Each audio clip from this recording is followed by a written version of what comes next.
Hey everyone, this is Pipe to Grep Labs. Tonight we're going to talk about the top file.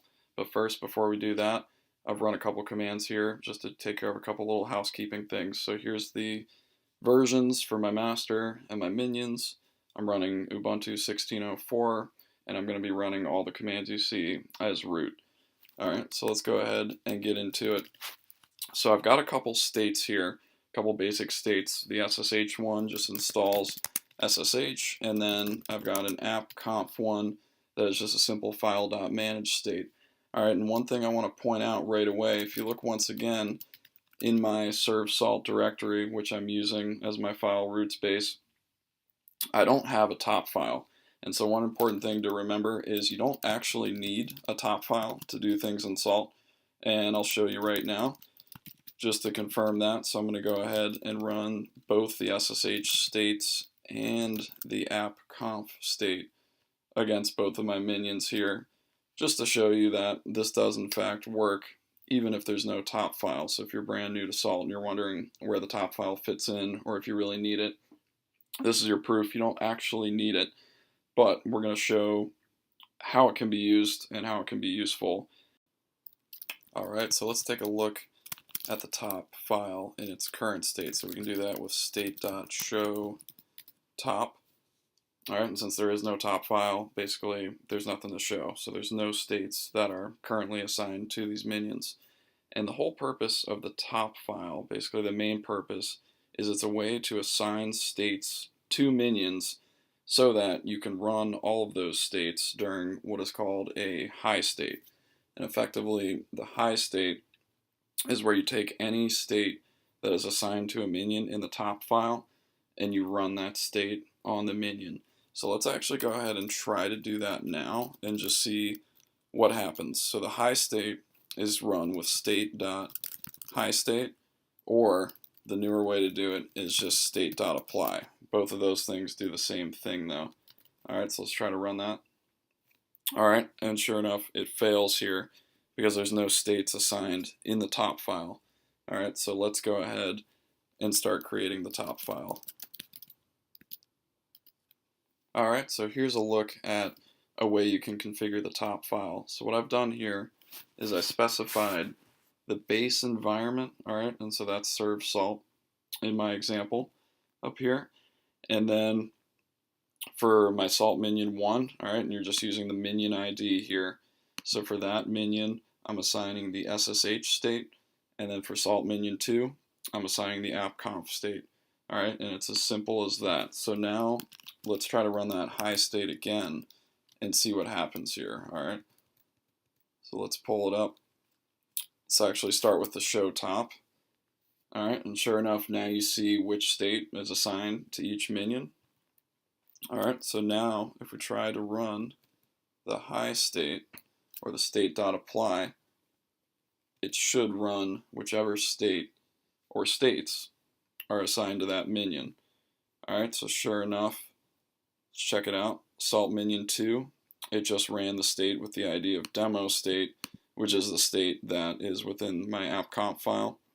Alright, and that's the only state it ran. And then salt minion 1 should have just run SSH. Sure enough, it did. Now, one thing to keep in mind with the top file that I want to go ahead and mention now is the top file doesn't actually restrict the states that can be run on minions, at least when it comes to states. When you get into modules and pillars, you can think of it a little bit differently, but we'll get into that in future videos. But I want to go ahead and prove this. So for example, salt minion 2, you might think that it is restricted from running this SSH state. It is true that it's never going to run that during a high state, but if you still wanted to run the SSH state on salt minion 2 and you would set up your top file this way, you can still do that, and we'll go ahead and prove that. Alright, so on salt minion 2, we're going to do state.apply, and then we're going to pass the SSH argument. Alright, and let's see what happens here. And sure enough, that worked just fine. Alright, so as you can see, the top file is pretty straightforward, but before we go, I just want to show you a couple other ways you can set it up and a couple other things you can do with it. So with my minions here, let's go ahead and check what the kernel grain value is. So it's Linux for both of them. As you might have guessed, not too surprising. Alright, and so what I've done is I've reconfigured the top file to match a grain. Alright, so we're matching the kernel grain, and specifically any minion that has the kernel grain of Linux. Alright, and then I've assigned both of my previous states. Alright, so let's go ahead now and try to run the high state again and see what happens. So it's just going to be state.apply once again. And sure enough, you see here that both states were run on both minions. Alright, so the last thing I want to show is how to match on a node group. Now keep in mind you can match in a lot of different ways. Salt even supports compound matching, where you could match, say, on a minion ID and a grain. So I'm certainly not going to go through all the different examples of things you can do, but I just want to show a few of the more common ones and some of the ones that I like. So first, for the node group, I had to define this node group, alright, in my master config file. So here it is at the bottom. So if you're not familiar with this, you just do node groups, alright, and then I'm calling it linhost for Linux host, and I'm matching both of my salt minions. And again, with the node groups, those can get pretty complex too. You can match on grains, you can do compound matching, all kinds of things. And then I've also edited the top file now to point at that node group. So once again, you use that match keyword, alright, and you just put your node group name here, alright, and then match node group, and this time I'm just going to assign the SSH state.